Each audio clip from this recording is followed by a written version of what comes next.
नमस्कार दोस्तों, स्वागत है आपका अपने चैनल ऑनलाइन मित्र पर। जैसा कि आप सभी लोगों को पता है कि जब से डीएमटी में 1.2% चार्ज और इसके अलावा 10 रुपये ई केवाईसी का चार्ज जब से शुरू हुआ है, तब से जो हमारा फंड ट्रांसफर का बिजनेस है वो काफ़ी हद तक जो है वो न के बराबर रह गया है, या फिर 10 में से लगभग 6 या 7 कस्टमर जो है वो रिटर्न जा रहे हैं। तो ऐसी स्थिति में एयरटेल पेमेंट बैंक अपने सभी रिटर्न्स के लिए एक नया जो है प्रोसेस लेकर आया, जिसके माध्यम से आप लोग अपने न सिर्फ मनी ट्रांसफर के बिजनेस को बचा सकते हैं, बल्कि आप उसे और भी ज़्यादा जो इम्प्रूव कर सकते हैं। और जो भी कस्टमर आपके पास से जो सर्विस ले रहा है उसका भी फायदा है और आपका भी फायदा है। तो वो फायदा कैसे है उसके बारे में आज की वीडियो में हम पूरी तरह से जानने वाले हैं।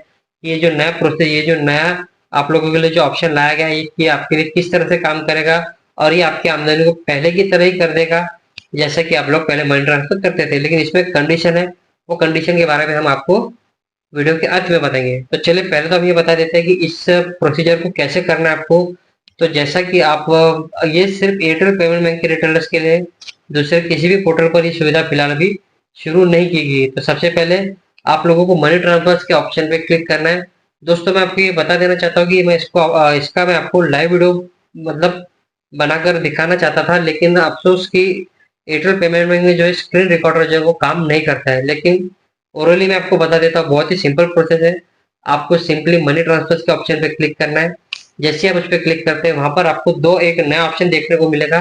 पहला आपको मनी ट्रांसफर दिखेगा और उसी के ठीक उसी के बाजू में आपको एएफटी मनी ट्रांसफर दिखेगा, जिसका फुल फॉर्म होता है दोस्तों असिस्टेड जिसका मतलब है दोस्तों असिस्टेड फंड ट्रांसफर। जी हाँ दोस्तों, ये असिस्टेड फंड ट्रांसफर क्या है? तो दोस्तों, ये उन लोगों के लिए काम करने वाला है जो, इसकी जो कंडीशन है वो मैं लास्ट में बता दूंगा। फिलहाल असिस्टेड फंड ट्रांसफर क्या है दोस्तों, कि जिस बैंक के साथ में हम जुड़े हुए जो टाइप है उस बैंक से हम लोग ये फंड ट्रांसफर कर सकते हैं। और इसमें चार्जेस क्या लगने वाला है आपको? तो 10 रुपए से लेकर तो 25,000 रुपए तक आपको 1% का चार्ज कस्टमर से लेना है। यानी जो आप 1 नवंबर से, मतलब सॉरी, 1 अगस्त से पहले जो आप चार्ज ले रहे थे, वही चार्ज अब आपको फिर से लेना है 1%। लेकिन ये किन कस्टमर्स के लिए, इसकी जो कंडीशन है वो मैं लास्ट में बताऊंगा, पहले ध्यान से सुन लीजिए। 10 रुपए से लेकर 25,000 रुपए तक आपको 1% चार्ज लगेगा। 25,001 रुपए से लेकर 40,000 रुपए तक आपको 250 रुपए चार्ज लगने वाला है।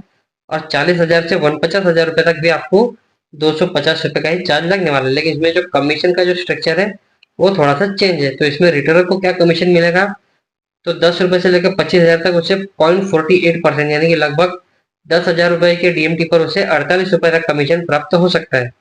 इसके अलावा 25,000 से लेकर तो 50,000 तक मोटा मोटा मान लीजिए कि आपको 125 रुपए के आसपास इसमें कमीशन प्राप्त हो सकता है। तो अब ये प्रोसीजर क्या है? सबसे पहले आपको वही करना है, मनी ट्रांसफर पे क्लिक करना है। वहां पर आपको दो ऑप्शन दिखाई देंगे, एक नॉर्मल मनी ट्रांसफर और एक ईएफटी मनी ट्रांसफर। तो आपको ईएफटी मनी ट्रांसफर पे क्लिक करना है। आपको अपने कस्टमर का मोबाइल नंबर डालना है, आधार नंबर डालना है। सेम प्रोसीजर है। उसके बाद में वहां पर आपको ई केवाईसी नहीं करनी। जी हाँ दोस्तों, ये ऑलरेडी जो टैब बैंक है उसमें ऑलरेडी उसकी ई केवाईसी हो रखी है। इसके बाद में आपको क्या करना है, नॉर्मली वही बेनिफिशियरी ऐड करना है जैसे आप लोग रेगुलरली करते हैं। एयरटेल पेमेंट बैंक के रिटेलर है तो आप लोगों को पता है कि बेनिफिशियरी को ऐड कैसे करना है। और उसके बाद में आपको सिंपली जो है वो वेरीफाई करना है अकाउंट को और फंड ट्रांसफर कर देना है। तो इसमें दोस्तों एक अच्छी बात यह है कि आपको इसमें 5,000 रुपए के अमाउंट में खेलना नहीं पड़ेगा। वन टाइम में आप लोग 49,000 रुपीज का भी ट्रांसफर कर सकते हैं। अब मैं आपको बताता हूँ कि इसकी जो कंडीशन क्या है, कैसे काम करता है। तो इसके लिए दोस्तों, कस्टमर जो हमारे पास आ रहा है जिसको ईएफटी मनी ट्रांसफर का इस्तेमाल करना है, उसके पास में एयरटेल पेमेंट बैंक का अकाउंट होना जरूरी है और उसी मोबाइल नंबर से उसका आधार कार्ड लिंक होना जरूरी है। मतलब बता रहा हूँ कि कोई कस्टमर आपके पास में आता है और उसने आपके पास से या फिर कहीं से भी एयरटेल पेमेंट बैंक का अकाउंट ओपन करके रखा है, तो वही इस सुविधा का इस्तेमाल कर सकता है।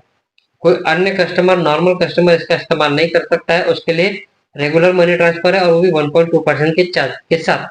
लेकिन यहाँ पर आपको, अगर वो एयरटेल पेमेंट बैंक का रिटेलर है, तो आप लोग वहां पर बहुत ही कम चार्जेस में उसको मनी ट्रांसफर कर सकते हैं और आपकी इसमें कमीशन भी अच्छा मिलने वाला है। लगभग अगर हम चाहे तो कस्टमर से 25,000 के ऊपर भी 1% का ही चार्ज ले सकते हैं, जिसमें आपकी आमदनी, यानी जहां आपको 1.2% में जो है वो आपका लॉस हो रहा है, वो यहाँ पर आपका जो कवर हो सकता है।